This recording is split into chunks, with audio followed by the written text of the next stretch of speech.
माँ बाप डरते हैं कि अरे मेरा बच्चा कहीं भगवत गीता पढ़ लेगा तो कहीं वो घर छोड़ के चला जाएगा, सन्यासी बन जाएगा। एक पाकिस्तानी एक माता जी थी, मैं उनको माँ बोलता था। ओके। तो she was settled in US में रहती थी, बेसिकली फ्रॉम पाकिस्तान। उनके संपर्क में मैं आया था। ऐसे सडनली मतलब मुझे अपनी बॉडी फील नहीं हो रही थी और मैं 3-4 इंच जमीन से ऊपर था।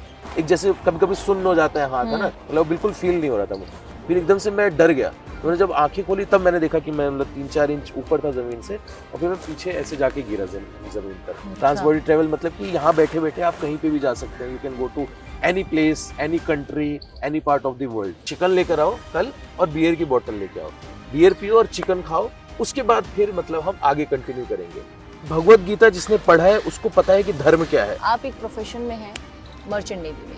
आप जिस तरह से एक भक्ति में हैं, एक पूरा रिचुअल होता है। सुबह आपको 4 बजे उठना है, आरती करनी है, सात्विक खाना खाना है। वहाँ का भी एक माहौल है, एक स्ट्रिक्ट रूटीन होता है वहाँ का भी, और एक फोर्स का जीवन है। तो वो आप कैसे मैनेज कर पाते हैं? एक्चुअली लोग बोलते हैं कि बहुत मुश्किल है, नहीं हो पाएगा, संभव नहीं है, ऐसे कई बार बोलते हैं लोग। व्हेन यू स्टार्ट क्वेश्चनिंग, मैं कौन हूँ, मैं कहाँ से आया हूँ, संसार में इतना दुख क्यों है, ये बीमारी क्यों होती है, बुढ़ापा क्यों होता है, ये क्या क्या क्या क्या मैं हमेशा खुश नहीं रह सकता, इतना दुख क्यों है जीवन में, मृत्यु क्यों होती है, मैं कहाँ से आया हूँ, मैं कहाँ जाऊंगा मृत्यु के बाद, भगवान कौन है, भगवान से मेरा संबंध क्या है। ऐसे बहुत सारे क्वेश्चंस हैं। मुझे एक बुक मिली थी, मुझे नहीं मिली थी, मेरे फादर को मिली थी। तो बुक मैं छुप छुप के पढ़ता था।